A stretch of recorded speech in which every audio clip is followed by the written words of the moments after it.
السلام علیکم ورحمۃ اللہ وبرکاتہ۔ آج ہم آپ کو اسلام کی قدیم ترین مساجد میں سے ایک مسجد کی زیارت کرانے کے لیے لے آئے ہیں، اور یہ مسجد کوفہ مقدس ہے۔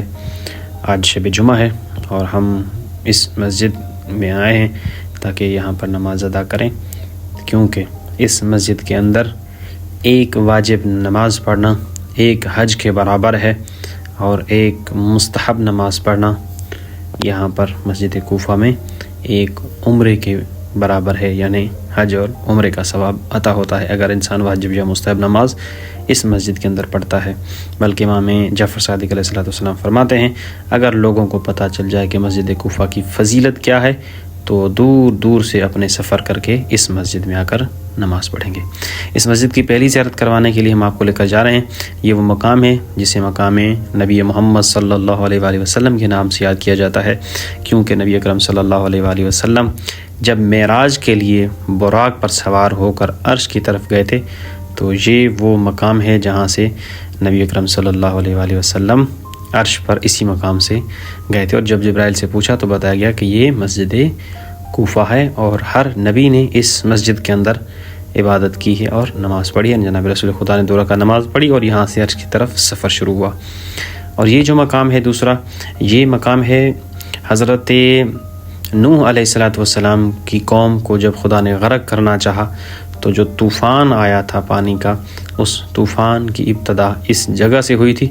یہ بالکل مسجد کے اس وقت سینٹر میں ہے، جہاں اب پانی کی سبیل لگی ہوئی ہے، زائرین اس جگہ سے سبیل پیتے ہیں۔ اور یہ آپ دیکھ سکتے ہیں کتنی خوبصورت مسجد ہے، اور ہر انسان کو خداوند متعال اس مسجد کی زیارت نصیب فرمائے، اور اس کے صدقے میں مکہ مکرمہ اور مسجد اقصیٰ کی بھی زیارت نصیب فرمائے۔ آپ دیکھ سکتے ہیں کس قدر قدیمی زمانے کی طرح اس مسجد کو سجایا گیا ہے۔ اللہ سبحانہ و تعالیٰ یہاں پر کسی مومن کی دعا رد نہیں کرتا، کیونکہ یہ مصلی گاہ انبیاء ہے، انبیاء نے یہاں پر عبادت کی ہے۔ اگلا جو ہمارا مقام ہے وہ ہے مقام ضربت امیر المؤمنین علیہ السلام۔ یہ وہ جگہ ہے جو مسجد کا محراب ہوا کرتا تھا، اور میرے مولا و آقا امیر المؤمنین علی ابن ابی طالب علیہ السلام کو عبد الرحمن ابن ملجم لعین نے 19 رمضان المبارک کی شب کو ضربت لگائی، جس ضربت میں اتنا زہر تھا کہ میرے مولا و آقا کی 21 رمضان المبارک کو شہادت ہوتی ہے۔ ہم اس محراب والی جگہ کے اندر جاتے ہیں اور آپ کو وہ مقام دکھاتے ہیں۔ اس سے پہلے چند انبیاء کے مقامات ہیں جن کی ہم زیارت کرتے ہوئے محراب مسجد تک پہنچیں گے۔ یہ اندر سے مسجد ہے جو اصلی مسجد کوفہ ہوا کرتی تھی۔ یہ مقام امام زین العابدین علیہ السلام ہے، میرے چوتھے امام یہاں کا نماز ادا کرتے تھے۔ اور یہ مقام حضرت نبی اللہ نوح علیہ السلام، یہاں پر بھی نماز پڑھی جاتی ہے۔ اب ہم یہاں سے سیدھا جب آگے جائیں گے تو یہ مسجد کا محراب ہے، جہاں پر فزت ورب الکعبہ کی عبارات لکھی ہوئی ہیں کہ یہ وہ جگہ ہے جہاں پر میرے مولا و آقا امیر المؤمنین علیہ السلام کو 19 رمضان المبارک کی شب ضربت لگی۔ اللہ لعنت کرے مولا امیر علیہ السلام کے اس قاتل پر، اور مولا کے تمام دشمنوں پر، عبد الرحمن ابن ملجم لعین پر بے شمار لعنتیں ہوں۔ یہ وہ مقام ہے جہاں پر امیر المؤمنین علی ابن ابی طالب علیہ السلام کو 19 رمضان المبارک کی شب ضربت لگی تھی۔ آپ دیکھ سکتے ہیں یہ مسجد کا اصلی محراب ہے جہاں میرے مولا و آقا امیر المؤمنین علیہ السلام نماز پڑھایا کرتے تھے، اور یہاں پر مولا علیہ السلام کی ضربت کا مقام بھی ہے۔ یہاں سے ہم جب نکلتے ہیں تو دوسری زیارت ہے حضرت مسلم ابن عقیل۔ یہ مولا امام حسین علیہ السلام کے سفیر ہیں، جو کربلا کے پہلے شہید بھی شمار ہوتے ہیں کربلا کے کاروان میں سے۔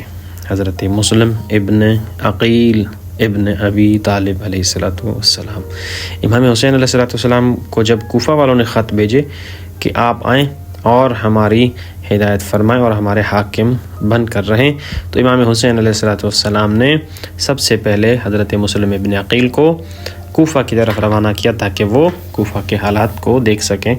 یہ قبر مطہر ہے سفیر امام حسین علیہ السلام کے، جس کے لیے امام نے لکھا تھا کہ یہ سفیر نہیں، یہ مسلم نہیں، بلکہ خود حسین آپ کی طرف آیا ہے۔ یہ وہ مقام ہے اور یہ وہ قبر مطہر ہے حضرت مسلم ابن عقیل کی۔ جب ہم حضرت مسلم بن عقیل کی زیارت کر کے اس کے دائیں طرف جاتے ہیں تو وہاں پر ایک اور زیارت ہے حضرت ابو عبیدہ مختار ثقفی کی۔ مختار ثقفی جس نے کربلا کے دشمنوں سے انتقام لیا اور امام سجاد کی قلب کو ٹھنڈک پہنچائی، یہ ہے حضرت مختار ثقفی کی قبر، جو بالکل مسجد کوفہ کے اندر تو نہیں کہہ سکتے کیونکہ مسجد کوفہ کی دیوار سے باہر والی سائڈ پر ہے، اور یہ حرم مطہر حضرت مسلم بن عقیل کے بالکل ساتھ میں ہے۔ اس کے بعد ہم جب جاتے ہیں تو ایک کونے پر ہمیں ملتی ہے زیارت ہانی بن عروہ کی۔